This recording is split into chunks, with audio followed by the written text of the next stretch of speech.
Ready start.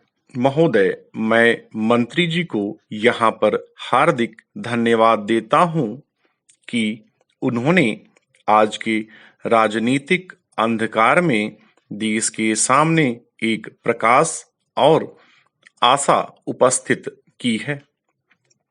कुछ वर्ष पहले जब यह भारत देश स्वतंत्र हुआ था तो उसके सामने दो मार्ग थे, एक प्रजातंत्र का और एक तानाशाही का।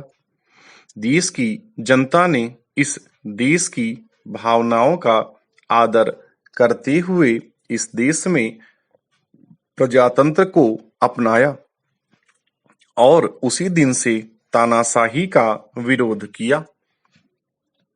परंतु दुर्भाग्य का दिन वह था जबकि इस देश में प्रजातंत्र को समाप्त करने के लिए राजनीति में भ्रष्टाचार आरंभ हुआ था।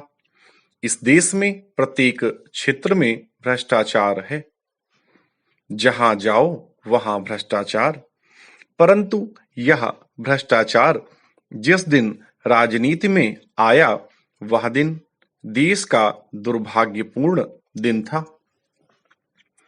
मुझे सबसे अधिक दुख तो इस बात का है कि पूज्य महात्मा गांधी, जिन्होंने इस देश की आधारशिला सत्य और अहिंसा पर रखी, आज उसी देश में उन्हीं के समर्थकों ने उनकी सत्य और अहिंसा की भावना को मिटा दिया।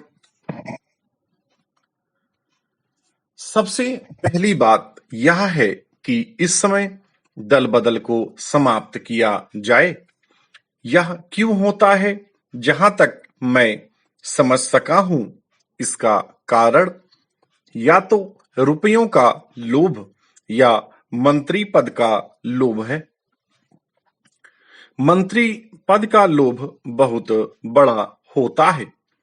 लोगों ने बाजारों में गाय, बकरी आदि बिकते देखा, लेकिन बाद में लोगों ने राजनीति के बाजार में विधानसभा के सदस्यों या संसद सदस्यों को बिकते हुए देखा है। आज प्रजातंत्र संकट में आ गया है। अगर इस समय हमने सावधानी से कार्य ना किया तो प्रजातंत्र से जनता का विश्वास ही उठ जाएगा। तो आज इस बिल के पास करने के पीछे एक ही चीज है और वह है प्रजातंत्र को बनाए रखना। आखिर में मैं इस बिल का समर्थन करते हुए सरकार से प्रार्थना करूंगा कि इसमें किसी दल का सवाल नहीं है। देश दल से ऊपर होता है। दल देश के लिए है, देश दलों के लिए नहीं है। इसलिए सरकार को दल से ऊपर उठकर उस भावना से जिससे राजनीतिक क्षेत्र में भ्रष्टाचार समाप्त हो सके कदम उठाना है। इसके लिए पहला कदम यह होना चाहिए कि हम मंत्रिमंडल को सीमित करें ताकि दल बदल की संभावना ही ना रहे। सदस्य जी ने सदन में जो प्रस्ताव रखा है, मैं उसमें थोड़ा सा और संशोधन करना चाहता हूं। उन्होंने 12 भाषाओं की मांग की है, पर मैं मांग करता हूं कि इस देश में एक दक्षिण की भाषा और एक उत्तर की भाषा हो। उत्तर की भाषा हिंदी हो और दक्षिण की कोई भी एक भाषा हो जिसे हम भी सीखें और वे भी सीखें। मैं आपके द्वारा सरकार से भी निवेदन करना चाहता हूं, सदन से भी कहना चाहता हूं और हर सदस्य से अपील करना चाहता हूं कि अगर हमको ईमानदारी से देश को एक रखना है तो हमको और आपको मिलकर रहना होगा। हमें देश में एकता लानी होगी क्योंकि हमारे देश की सीमाओं पर लड़ाई के बादल दिखाई पड़ रहे हैं। इस समय देश में कोशिश की जा रही है कि हमको भाषा के नाम पर लड़ाया जाए और रोजी के नाम पर लड़ाया जाए, धर्म के नाम पर लड़ाया जाए और रोटी के नाम पर लड़ाया जाए। रोटी के लिए हमको अमेरिका जाना पड़ता है, जहाज के लिए हमको रूस जाना पड़ता है।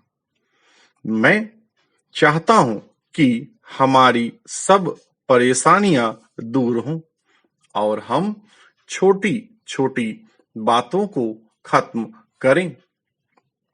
अभी कल इस सदन में हिंदी के नाम पर बड़ा शोर मचा। सरकार की तरफ से लोग भी गर्म हो गए। तब मैंने कहा था कि अगर अंग्रेजी बोलनी ही हो तो सही अंग्रेजी बोलो और हिंदी बोलनी हो तो शुद्ध कहिए। देखा जाए तो महोदय 80% यहाँ गलत अंग्रेजी बोली जाती है। मैं आपके आशीर्वाद से 8 वर्ष तक अंग्रेजी का ही अध्यापक रहा हूं। मैं देखता हूं कि 90% लोग गलत अंग्रेजी बोलते हैं। इससे अच्छा तो यह है कि टूटी फूटी हिंदी बोली जाए। टूटी फूटी तेलुगु, मराठी, बंगला आदि भाषाएं बोली जाएं, वह ज्यादा अच्छा होगा। ज्यादा नहीं, 4 भाषाएं आप लें, एक मराठी लें, एक बंगला लें, एक दक्षिण की भाषा लें और एक हिंदी लें। 4 ले लें, लेकिन अंग्रेजी को जरूर सलाम बोलें। 14 को आप 4 करें, इससे देश का काम चल सकता है। बंगला, उड़िया, मराठी, गुजराती के अक्षर एक हैं।